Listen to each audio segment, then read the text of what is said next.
유능길의 장마, 일단 6.25 전쟁을 배경으로 하고 있는데요. 소설에서는 항상 전체적인 줄거리를 좀 알아둬야 되기 때문에 여러분들 줄거리 전체적으로 기억해 주시면 되겠습니다. 일단 이 소설의 시점이요. 1인칭 관찰자인데요. 이 관찰자가 어린아이로 설정이 되어 있어요. 왜 그런 짓을 했을까? 어린아이 관찰자는 한계가 명확하잖아. 뭘 모를 거 아니야. 근데 왜 굳이 어린아이를 서술자로 택했는가?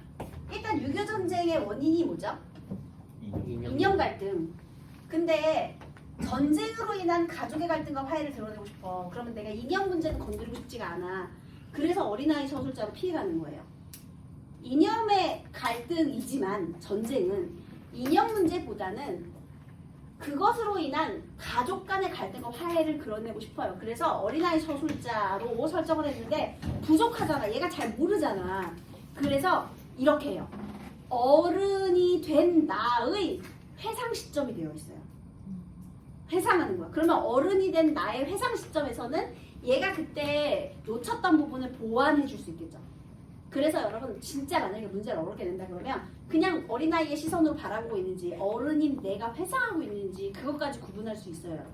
그거는 얘가 놓치고 있는 부분을 보완하기 위한 그런 목적으로 그렇게 설정을 했다. 얘를 기억해 두시고요. 자, 줄거리는요. 6.25 전쟁이 나왔어요. 6.25 전쟁이 일어나서 외할머니가 우리 집으로 피난을 왔어요. 그런데요. 여기에 여기 이 외할머니가 이제 외삼촌이 있을 거 아닙니까? 외삼촌은 국군으로 전쟁에 참여했고요. 우리 삼촌, 아빠 동생이겠죠? 삼촌은 빨치산으로 그러니까 인민군으로 전쟁에 참여를 하게 된 거예요. 아, 이거 문제가 심각하네. 처음부터 사이가 안 좋았던 건 아니에요. 왜냐하면 둘 다 이제 전쟁에 아들을 보냈으니까 서로 의지하면서 지냈어. 근데 문제가 생겼어요. 삼촌이 되졌어요. 외삼촌이 먼저 죽었어요. 국군이 외삼촌. 자, 장막기간이요. 전쟁 기간이죠. 외할머니 너무 속상하니까요. 장막비가 내리는 하늘을 향해 외쳤어요. 빨갱이를 다 쓸어가 버려라. 빨갱이 저주. 근데 이 얘기를 누가 들었을까? 할머니. 저 늑다리 옆에 내가 뒤지려고 환장을 했다. 이제 또 화가 난 거야. 여기 나오잖아. 저 늑다리 옆에 내가 뒤지려고 환장을 했다. 왜? 할머니는 자기 아들을 저주하는 거라고 생각했을 수 있죠. 외할머니는 이 삼촌을 저주한 것은 아니고요. 자기 아들을 죽게 만든, 외삼촌을 죽게 만든 그 적군에 대한 저주였던 거예요. 그런데 이 얘기를 들으면 할머니 기분 나쁠 수 있죠. 그래서 이것이 발단이 되어서요. 삼촌이 죽고 빨갱이를 저주했기 때문에 이것이 발단이 되어서 둘이 갈등 상황이 만들어진 거예요. 이렇게. 그 다음에요. 요 빨갱이 저주 사건 하기 전에요. 얘는 이제 이제 삼촌이 저주했으니까. 근데 사실은 여기에 숨겨진 갈등 요인이 또 하나 있어요. 할머니와 나와의 갈등이에요. 이건 그래서 성장 소설로서의 면모도 있거든요. 뭐냐면요. 거기 A 부분에 이런 게 있어요. 뭐냐면 형사한테서 양과자를 얻어먹은 사건이라는 게 위에서 하나 둘 셋 네 번째 줄에 나오거든요. 그래서요. 이거는 뭐냐. 이제 요 삼촌의 행적을 묻는 형사가 한 번 온 거야. 아마 군대에서 뭐 탈영을 했건지 뭐 어땠는지 알 수 없죠. 근데 어쨌든 왔다. 그래서 먹을 거 주면서 나한테 뭐 물어본 거지. 야, 혹시 삼촌 왔다 갔냐? 이렇게. 근데 난 아니요. 뭐 그거 했을 거 아니야. 근데 할머니가 내가 삼촌의 행적을 꼰질렀다고 오해를 한 거예요. 그래서 이제 나와 할머니 사이에는 갈등이 생겨나요. 이렇게. 그래서 나중에 모든 것을 다 겪고 나서 마음속으로 할머니를 용서하게 되거든요. 그러면 성장한 거지. 그래서 성장소설로서의 의미도 있어요. 자, 어쨌든 내가 이렇게 관찰을 할 건데요. 뭐 그런 사건도 있었어요. 자, 그러면 다시 돌아와서 이제 삼촌이 안 오니까 전쟁은 거의 끝났다고 했고 이제 삼촌이 돌아와야 되는데 안 오니까 할머니가 점집에 점을 보러 가요. 점쟁이가 얘기해요. 맨날 몇 시에 삼촌은 돌아온다 얘기를 하는 거예요. 그래서 돌아온다니까 이제 점쟁이 말을 철석같이 믿고요. 잔치 준비를 해요. 가족들을 들들 볶아가지고 막 집도 깨끗이 청소하고 여러 가지 음식을 마련해가지고 들들 볶았는데 약속한 시간이 지났어. 안 오네. 그러니까 이제 뭐 시간 정도는 틀릴 수 있지. 그리고 또 계속 기다려요. 그런데 그때 바깥에서 막 소리 지르는 소리가 들리는 거야. 가봤더니 애들이 막 돌멩이를 던지고 난리가 났어요. 그래서 뭔가 하고 봤더니 어머, 집 앞에 큰 구렁이가 나타난 거야.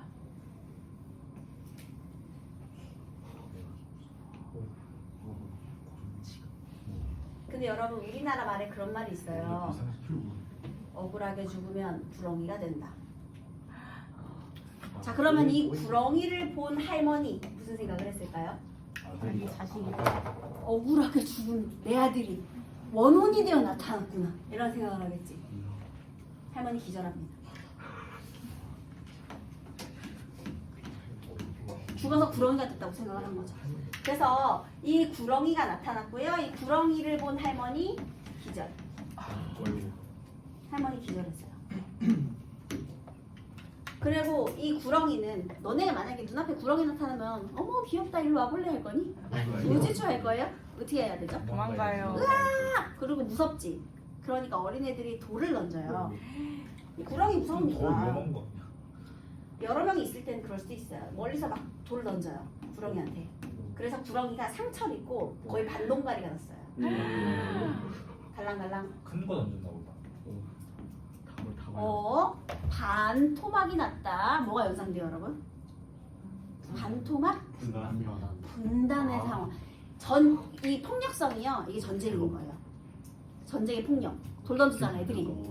그래서요, 이 구렁이는요, 두 가지 의미가 다 있는데요. 첫 번째는 삼촌의 헌신. 미신의 입장에서는 이제 죽은 삼촌이 이제 구렁이가 된 거죠. 억울하게 죽었으니까. 그 다음에 두 번째, 하늘 품고 죽으면 구렁이가 된대요, 여러분, 우리 미신에서. 두 번째는 전쟁으로 인해 상처 입은 우리 민족.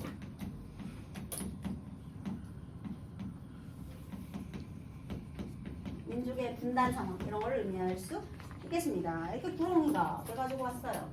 그러자 이제 우리가 막 신나게 돌을 던지고 있을 때 갑자기 이제 외할머니 출동.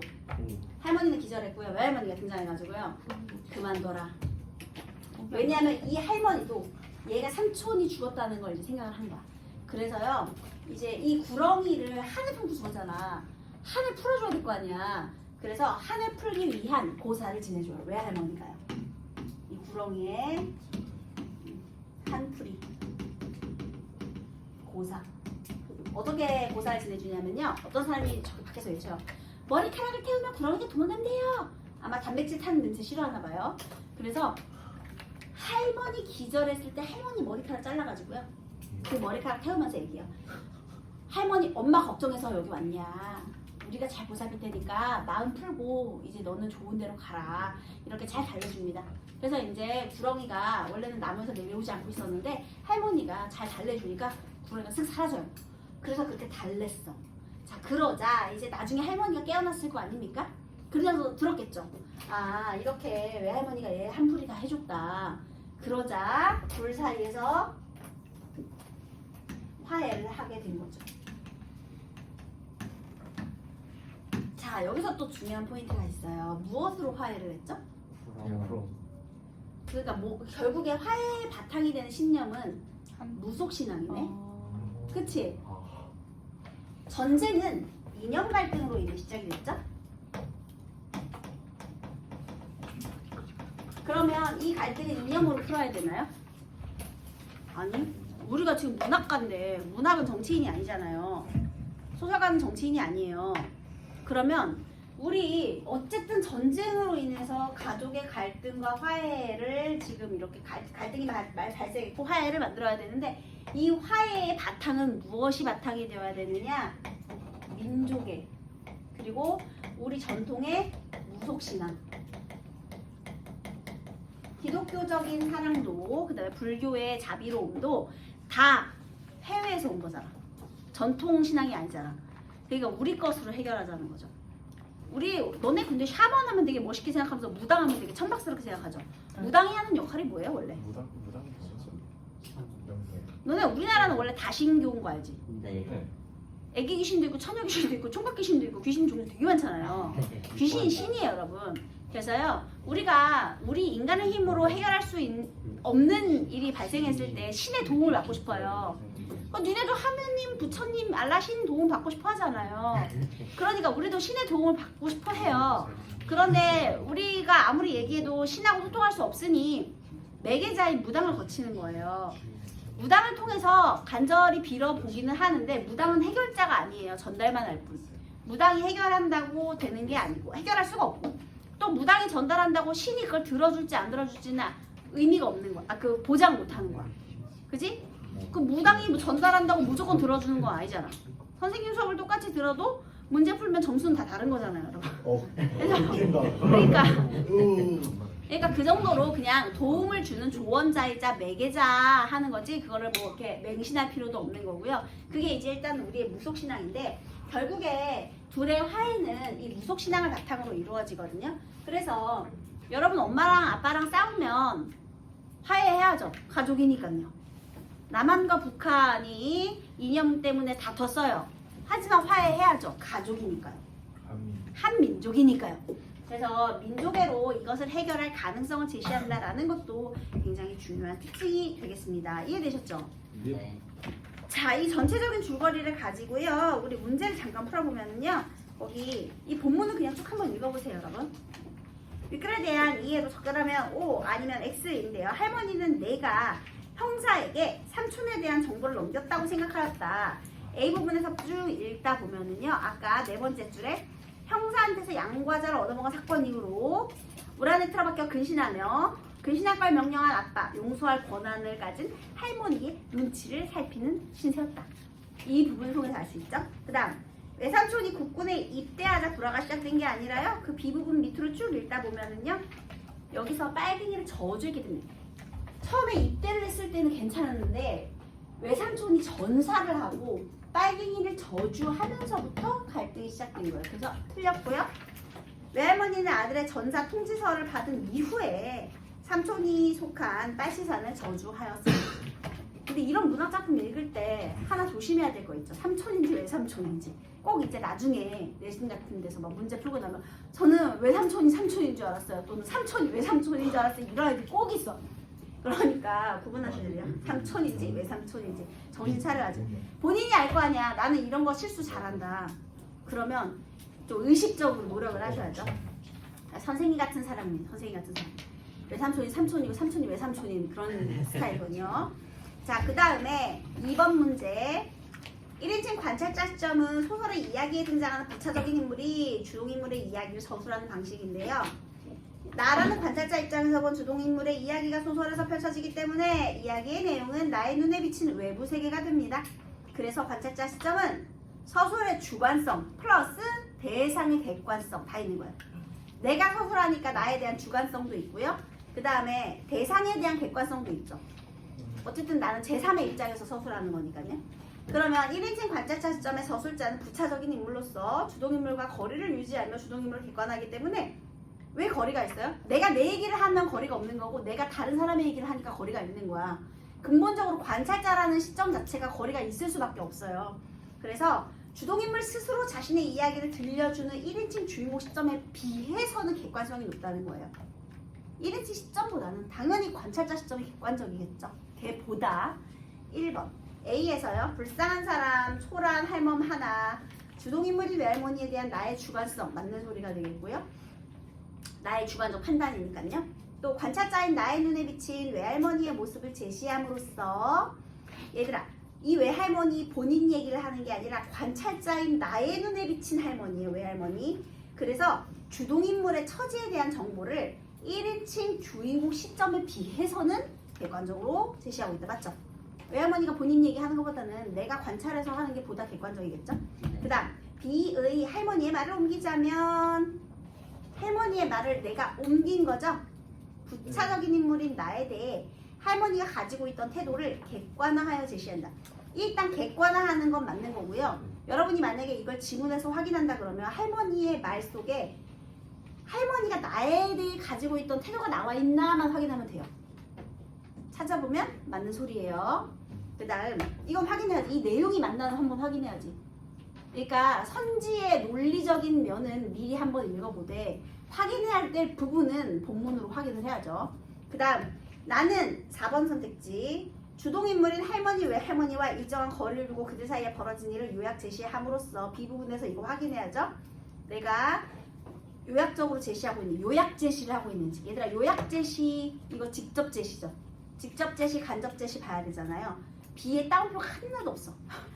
지금 요약 제시가 맞아요. 그래서 관찰 대상에 대한 객관성을 유지하는 효과가 나타나고 있다. 얘들아 이거는요. 왜 관찰 대상에 대한 객관성이에요?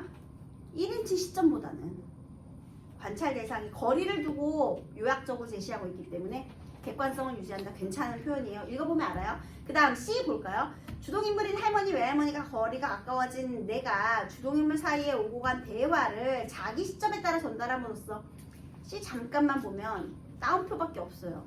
자기 시점으로 전달을 하지를 않아요. 이거는 보여주기 하고 있는 거야 지금. 그렇지? 자기 시점으로 전달한 게 없고 그냥 인물의 대화를 그대로 가져왔어요. 그래서 틀렸습니다. 얘는 주관적으로 전달할 수가 없죠. 관찰만 한 거예요. 그 다음 할머니와 외할머니 사이에 갈등이 나타나게 된 사회 문화적 배경은 6.25 전쟁이고요. 갈등의 직접적인 원인은 외할머니가 그 외삼촌이 죽고 난 다음에 빨갱이 저주를 하면서부터 갈등이 시작된 거예요. 됐죠?